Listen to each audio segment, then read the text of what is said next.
So this month is a continuation of last month where I gave you a visual that held 3 action steps for the 2020 baseball season. The first action step was create a vision board. I'm going to share my vision board with you. The second step was to choose a word for the season. I'm going to share my word from last year and my word for this year. And just share my belief on the importance of choosing a word.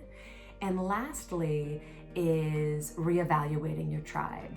I'm just going to share a few life hacks that I feel are critical in the success of your social and family life. So I want to continue from the first month of content that I shared, and that was about 2020 having a clear vision for this baseball season for you women.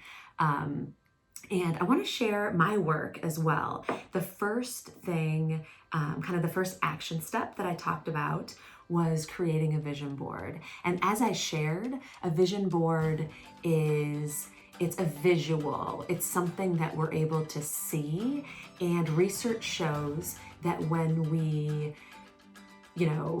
envision something, we actually see it, we actually create it, craft it, put it together, and post it somewhere in our home that is high traffic area. For instance, as I shared, mine is located, well, right now it's right here, but in our master bathroom, and it's like in between our 2 sinks, and I literally glance at it at least 3 times a day, and I look at the images that I kind of carefully and thoughtfully put together. So I'm going to share mine today, at least a little of it. So I had this cork board, and sometimes I go wild and I go to like Hobby Lobby, Michael's, wherever, and buy new things, but I'm also a fan of use what you have.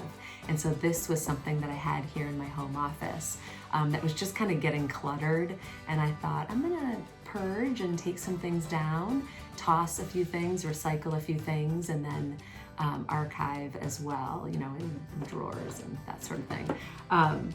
But I started fresh, and this is the vision board that I put together. Right in the middle is my husband and I. I love how they use these fingers as, I'm not sure how well you can see, but it's like, someone just painted on a finger. And I think we are the center of our lives, and it's very important that the two of us are connected and have a strong relationship. And as I do lots of different types of therapy and personal development, but I love relationship work. I love marital work. And so that is kind of at the heart of our home.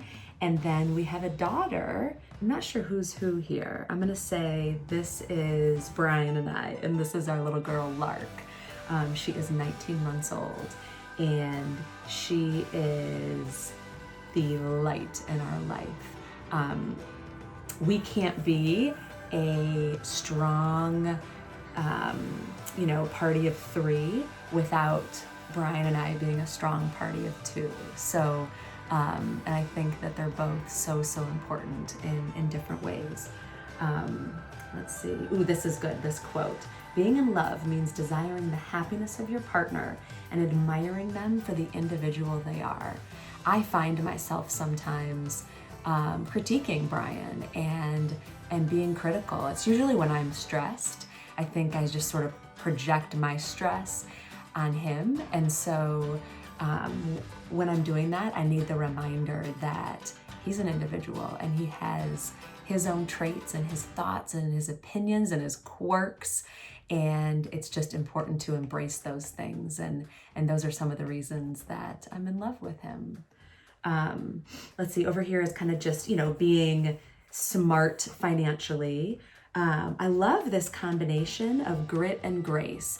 I want to be gritty in my life. I want to do hard things and have challenges and have difficult conversations. And I want to do them in a graceful way. So, I think that the pair is really important. This huge. As we work to create light for others, we naturally light our own way. And I think that sometimes we can all get kind of self-focused. And I think when we're in our own mind too much, because we've all been there, it's important to create life for others and compliment people, help people, serve, be there with your words, with your time, with your finances, whatever is best for you. And I think that like lights us up more than just being self-focused does. Let's see. And eat clean, that's really important to me. Volunteer, endurance. I think physical and emotional endurance is right here. I want to be able to run and to feel my breathing and to have a strong body. And I also want to go through life and endure challenges and be able to get stronger with the challenges. Sometimes we feel like challenges make us, we get in seasons where challenges are like weakening us. Ideally, we want struggle to equal strength. And so that's where, endurance is a two-part for me. I can be a little anxious. And so this one says, do not anticipate trouble or worry about what may never happen. Keep in the sunlight. And there's kind of light again.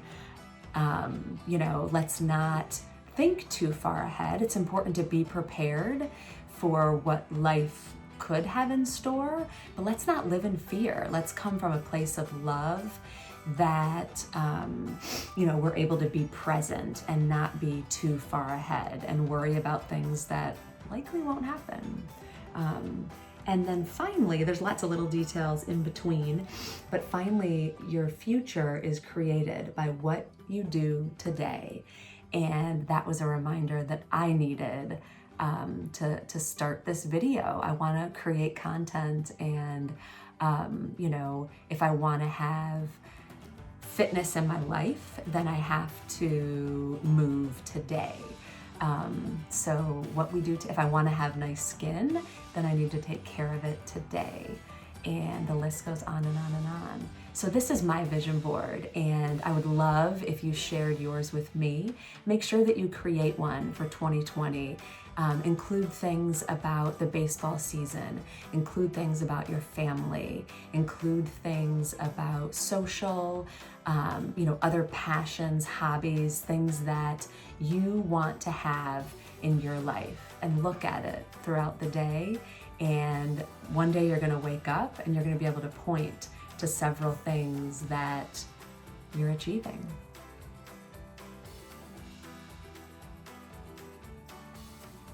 Now we're moving on to the second action step, which is choose a word for the 2020 baseball season.